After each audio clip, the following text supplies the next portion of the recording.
Assalamualaikum warahmatullahi wabarakatuh.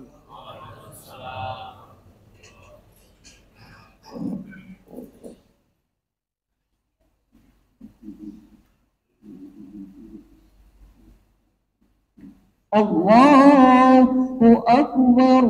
Allahu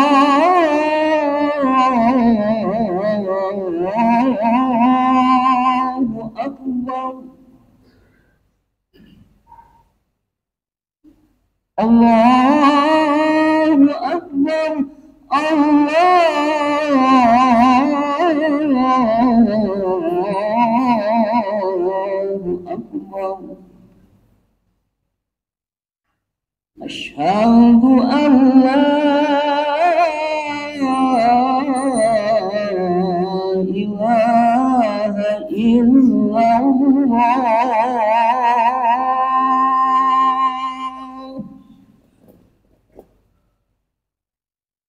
Asyhadu an la ilaha illallah.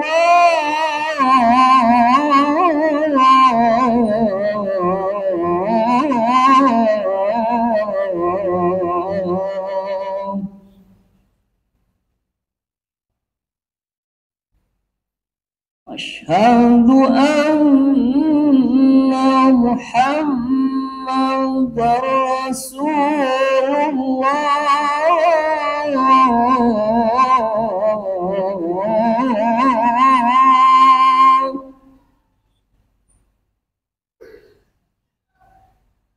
Asyhadu anna Muhammadar Rasulullah.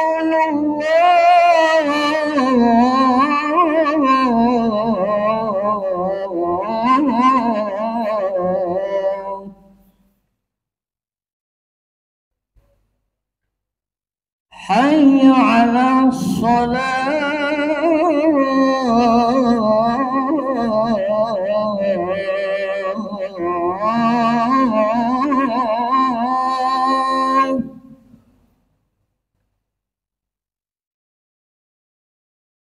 Hayya 'ala shalah.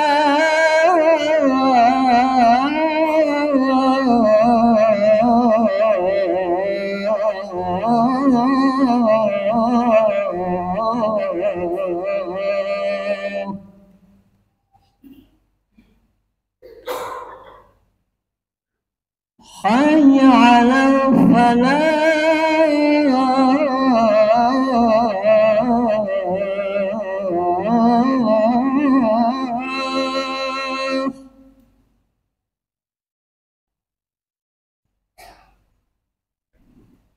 Hayya 'alal falah.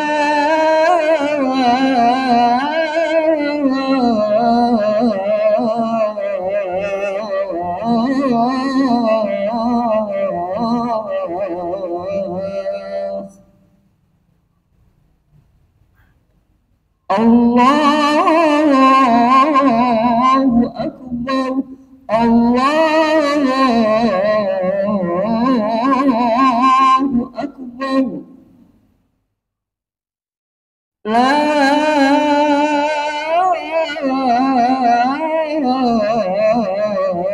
ilaha illallah.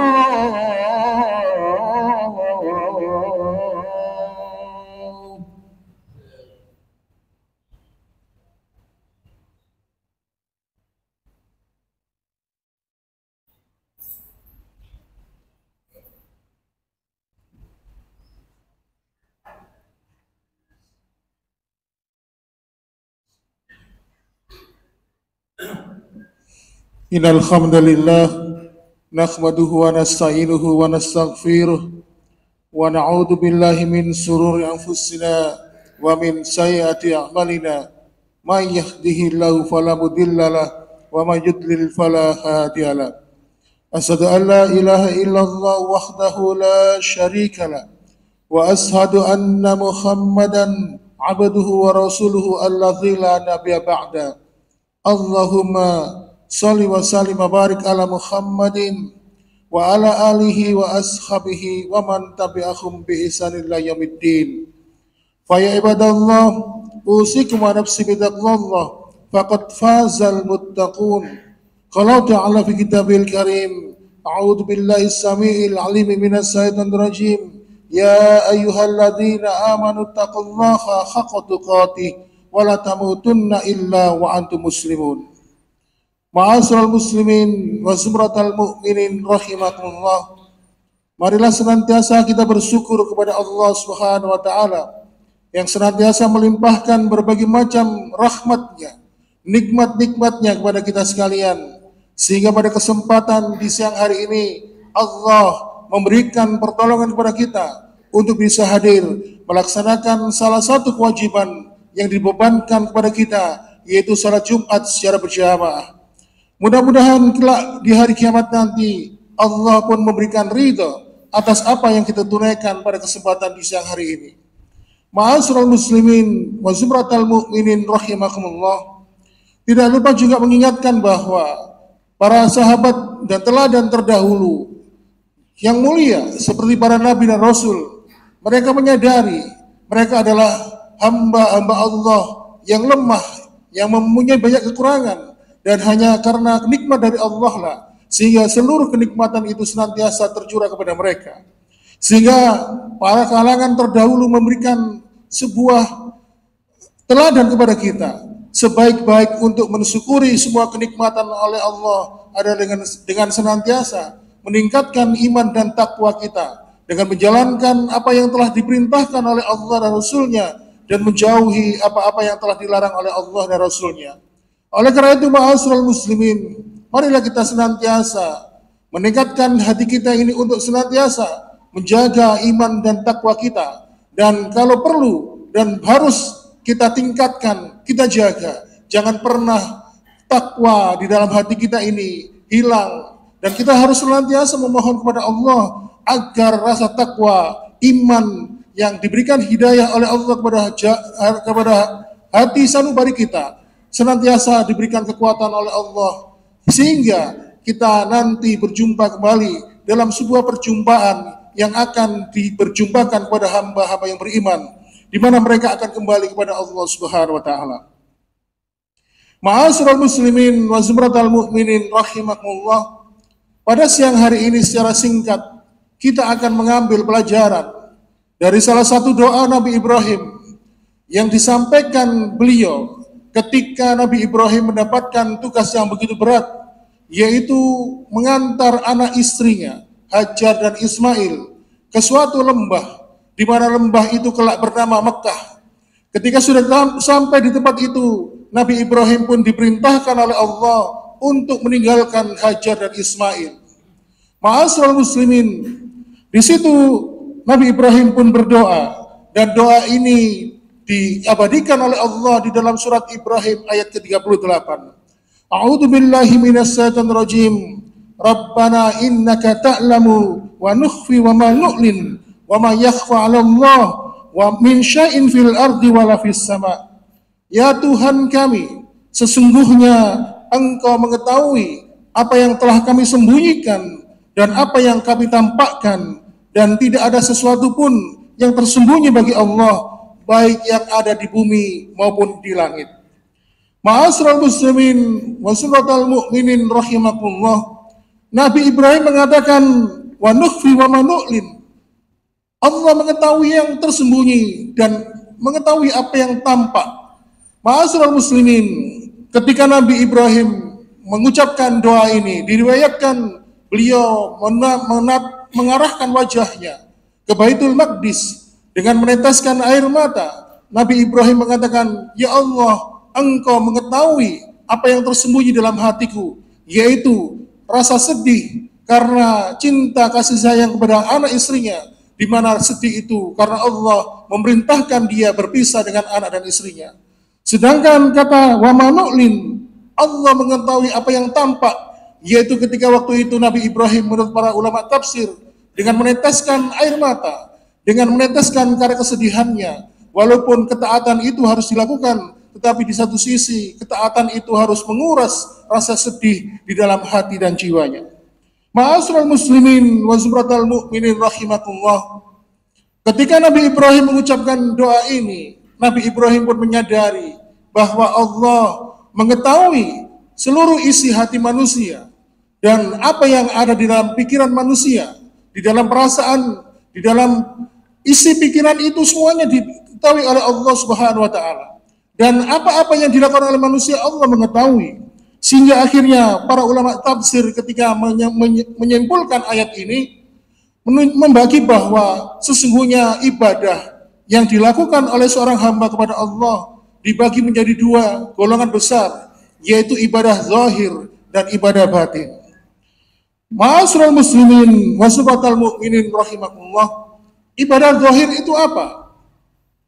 Ibadah zahir itu sifatnya jasmaniyah, sifatnya fisik, atau dapat kita lihat seperti sholat, seperti melakukan ibadah haji dan umrah, membayar zakat, bersedekah, atau menjalankan ibadah-ibadah lainnya seperti kurban, haji dan umrah. Ibadah hati atau ibadah batin adalah rasa tawakal kepada Allah Subhanahu wa taala, takut dan cinta kepada Allah Subhanahu wa taala, rasa ridho atas ketetapan yang diberikan oleh Allah atas takdirnya. Ma'asyiral muslimin wa sumratal mu'minin rahimakumullah, karena sesungguhnya hati adalah salah satu objek yang kelak akan dimintai dan diperhitungkan oleh Allah Subhanahu wa taala dalam kehidupan akhirat. Ma'asyiral muslimin wa sumratal mu'minin rahimakumullah, Imam Ibnul Jauzi mengatakan bahwa ketika nanti manusia sudah melakukan amalan ibadah zahir, maka setan akan berusaha menyelewengkan bagaimana kondisi hati mereka. Bagaimanakah caranya? Manusia itu akan dibiarkan melakukan ibadah ketaatan lainnya, seperti menjalankan sholat, menjalankan ibadah puasa, menjalankan ibadah-ibadah lainnya, haji dan umrah. Tetapi setan berusaha mengganggu kondisi hati mereka, sehingga akhirnya membuat mereka terjerumus dalam kehidupan neraka. Ma'asyiral muslimin wa zumratal mu'minin rahimakumullah. Oleh karena itu sering kita melihat bagaimana seseorang itu tampak secara zahir, menampakkan kesalihannya, tetapi secara hati dia mempunyai penyakit atau suatu kondisi yang akhirnya dia jatuh dalam perbuatan yang disebut dengan kemunafikan dan sebagainya. Oleh karena itu ma'asyiral muslimin, semuanya akan diungkap oleh Allah Subhanahu wa taala sebagaimana di dalam surat yang sering dibaca ketika sholat, yauma tublas sarair. Dalam hari kiamat itu Allah akan menyingkap seluruh isi hati manusia, seluruh yang tertutup akan disingkap dan dibuka sejelas-jelasnya oleh Allah Subhanahu wa taala. Ma'asyiral muslimin, kemudian ada pertanyaan, lebih utama manakah ibadah zahir dan ibadah batin itu? Sebagai ilustrasi, coba kita renungkan. Ketika kelak nanti kita mati, yang dimakamkan, yang dikubur itu adalah fisik kita, jasad jasmani kita. Sedangkan nanti yang diminta pertanggungjawaban oleh Allah adalah jiwa dan ruh kita. Artinya jasad kita ini tidak mempunyai arti di hadapan Allah. Itu artinya apa? Bahwa nanti manusia akan dimintai pertanggungjawaban oleh Allah dengan kondisi hatinya, sedangkan kondisi fisik jasmaninya mengikuti dari kondisi hatinya. Ini menunjukkan bahwa ibadah hati, ibadah batin lebih utama dibandingkan dengan ibadah zahir. Ma'asyiral muslimin, makanya kalau kita membaca surat Al-Fajr, di situ ada seruan Allah, ya ayatuhan nafsul mutmainnah. Allah memanggil jiwa kita, memanggil ruh kita, wahai jiwa-jiwa yang tenang, bukan memanggil fisik kita, bukan memanggil jasad kita. Ma'asyiral muslimin, Imam Ibnul Jauzi akhirnya membagi manusia menjadi 3 kelompok besar. Kelompok yang pertama adalah manusia yang menjadi walinya Allah dalam ibadah-ibadah zahir, tetapi dia menjadi walinya setan ketika dalam masalah ibadah hati. Dia melakukan sholat, dia melakukan puasa, haji dan umrah, tetapi di satu sisi dia terjebak dalam kondisi ketika diuji oleh Allah salah satu keluarga yang dicintainya, sehingga akhirnya dia tidak bisa menerima takdir itu, bahkan cenderung dia menggugat takdir ketetapan Allah. Sebagaimana yang telah diceritakan oleh Imam Ibnu Jauzi dalam sebuah kitabnya, aku menjumpai, kata Ibnu Jauzi, aku menjumpai ada seorang yang senantiasa sholat 5 waktu berjamaah, senantiasa berada di shaf yang terdepan, tetapi ketika Allah memanggil anaknya, lalu laki-laki itu pun seakan-akan menyalahkan takdir kepada Allah Subhanahu wa taala. Ya Allah, kenapa engkau ambil anakku? Padahal aku sangat cinta, padahal aku sudah lama mendambakannya, tetapi kenapa engkau malah memanggilnya? Ma'asyiral muslimin wa zumratal mu'minin rahimakumullah. Makanya Imam Ibnu Jauzi mengatakan, terkadang manusia ada yang menjadi walinya Allah ketika melakukan amalan-amalan ibadah zahir, tetapi menjadi walinya setan ketika melakukan amalan ibadah hati. Sebagaimana kalau kita melihat ma'asyiral muslimin, ada seorang laki-laki yang sering disampaikan oleh para ustadz tentang riwayat seorang sahabat Ansor, yadlaq fikum rajulun min ahlil jannah. Ketika Rasulullah SAW berada bersama para sahabat, lihatlah akan datang sebentar lagi seorang laki-laki, dia adalah calon penghuni surga. Pada hari kedua Rasulullah mengulangi lagi hingga 3 kali pada hari ketiga. Lalu kemudian ada salah seorang sahabat yang penasaran, amalan apa yang menyebabkan dia masuk surga, sehingga akhirnya dia tidak menemukan orang itu melakukan ibadah sunnah di malam hari, misalnya tahajud atau puasa sunnah, tetapi ketika dia akan pulang, dia mengatakan kepada tamunya tersebut bahwa laki-laki calon penghuni surga itu pun senantiasa membersihkan hatinya, senantiasa berdoa kepada Allah agar dihilangkan kebencian, agar dihilangkan kedengkian, dan dia selalu mengatakan kepada Allah, aku memaafkan kesalahan saudaraku tanpa mereka minta maaf terlebih dahulu kepadaku. Inilah ma'asyiral muslimin, contoh ibadah hati, membersihkan hati, mampu menjadikan seseorang itu masuk ke dalam surga. Oleh karena itu, ucapan Nabi Ibrahim mengatakan, wa nukfi wa malu'nil, wa nukfi wa manu'lin, yang tersembunyi dan yang nampak. Oleh karena itu, ma'asyiral muslimin, Allah mengetahui yang tersembunyi dalam hati manusia dan yang ditampakkan oleh manusia. Ma'asyiral muslimin wa zumratal mu'minin rahimakumullah. Walaupun seseorang itu melakukan amalan-amalan ibadah yang besar, tetapi ketika dia tidak mampu menerima ketetapan Allah, maka seluruh amalan tersebut tidak akan pernah diterima oleh Allah.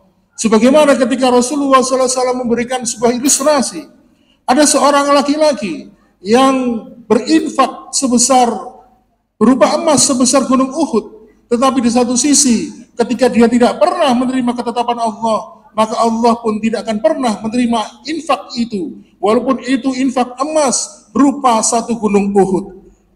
Ma'asyiral muslimin, kelompok yang kedua adalah mereka yang lebih memperhatikan amalan hati, tapi mereka memandang rendah, memandang remeh amalan-amalan dohir. Sehingga mereka pun banyak mengatakan, yang penting kan hatinya. Masalah jilbab itu bukan masalah yang penting, karena manusia itu yang dipandangkan hatinya. Dan perlu diketahui, jilbab itu tidak bisa dipasang di hati, karena tidak ada ukurannya. Sehingga akhirnya kemudian mereka mengatakan lebih banyak berlindung dari kalimat yang penting hatinya.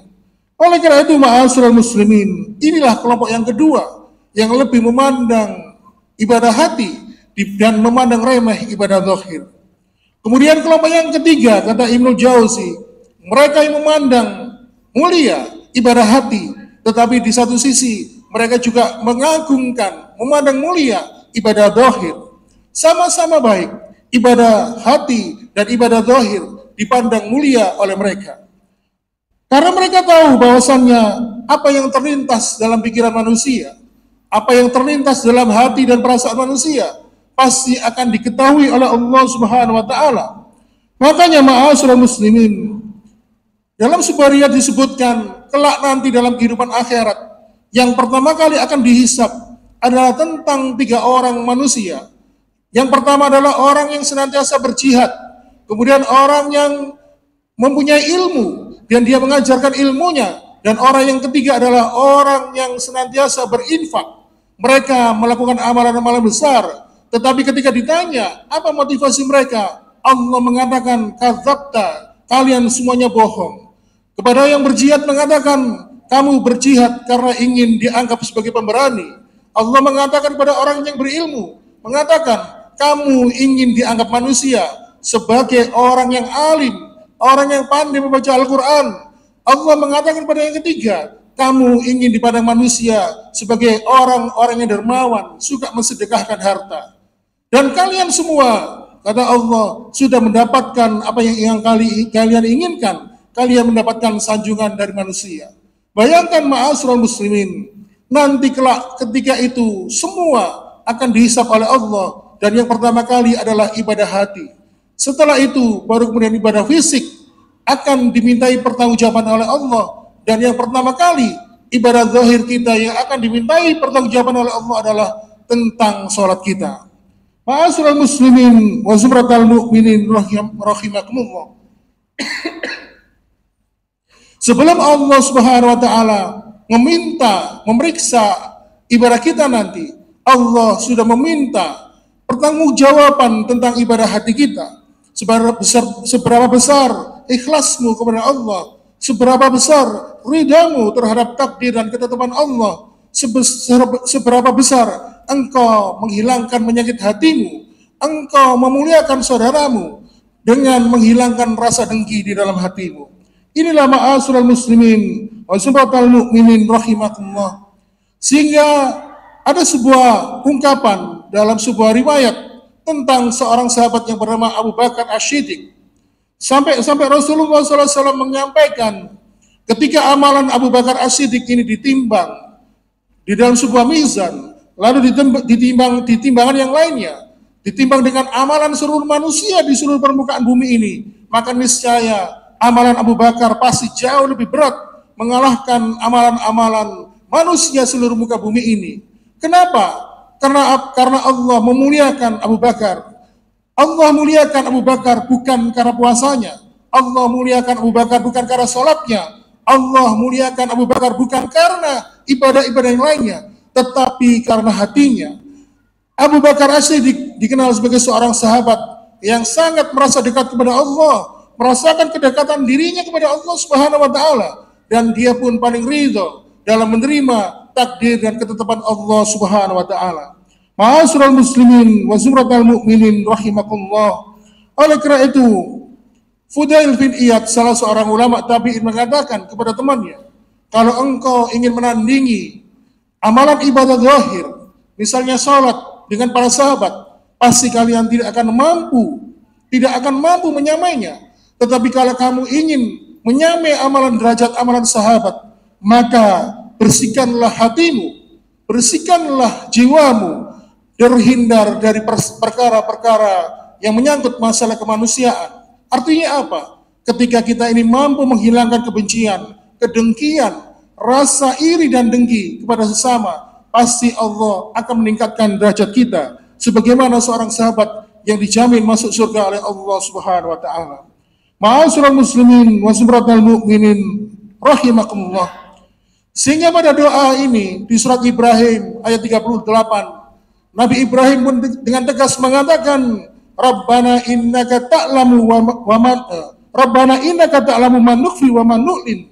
Ya Tuhan kami, sesungguhnya Engkau mengetahui apa yang kami sembunyikan dan apa yang kami tampakkan. Wa ma yakhfa 'ala Allah min syai'in fil ardi wala fis sama', dan tidak ada sesuatu pun yang tersembunyi bagi Allah, baik yang ada di dalam bumi maupun yang ada di langit. Aqulu qouli hadza wastaghfiru li wa lakum innahu wal ghafurur rahim.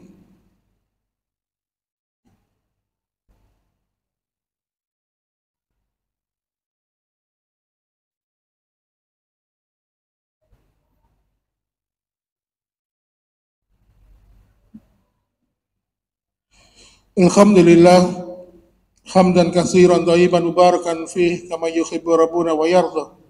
Asyhadu an la ilaha illallah wahdahu la syarikalah وأشهد أن محمدا عبده ورسوله الذي لا نبي بعده. اللهم صل وسلم وبارك على محمد وعلى آله وأصحابه ومن تبعهم بإحسان إلى يوم الدين. ويا عباد الله أوصيكم ونفسي بتقوى الله فقد فاز المتقون. قال تعالى في كتاب الكريم يا أيها الذين آمنوا اتقوا الله حق تقاته ولا تموتن إلا وأنتم مسلمون. Ma'asyiral muslimin, dalam kesempatan khutbah yang kedua ini, marilah kita tutup dengan berdoa kepada Allah Subhanahu wa taala. Kita mohon ampun atas dosa dan kesalahan kita yang sengaja maupun yang tidak sengaja. Seraya tidak lupa memohon hidayah dan petunjuk kepada Allah agar senantiasa kita diberikan istiqamah, diberikan pertolongan oleh Allah dalam meneguhkan iman dan takwa kita. Dan mudah-mudahan ketika Allah memberikan kita hidayah, maka dengan hidayah itu Allah jadikan akhir kehidupan kita menjadi akhir kehidupan yang husnul khatimah. A'udzu billahi minasyaitonir rajim.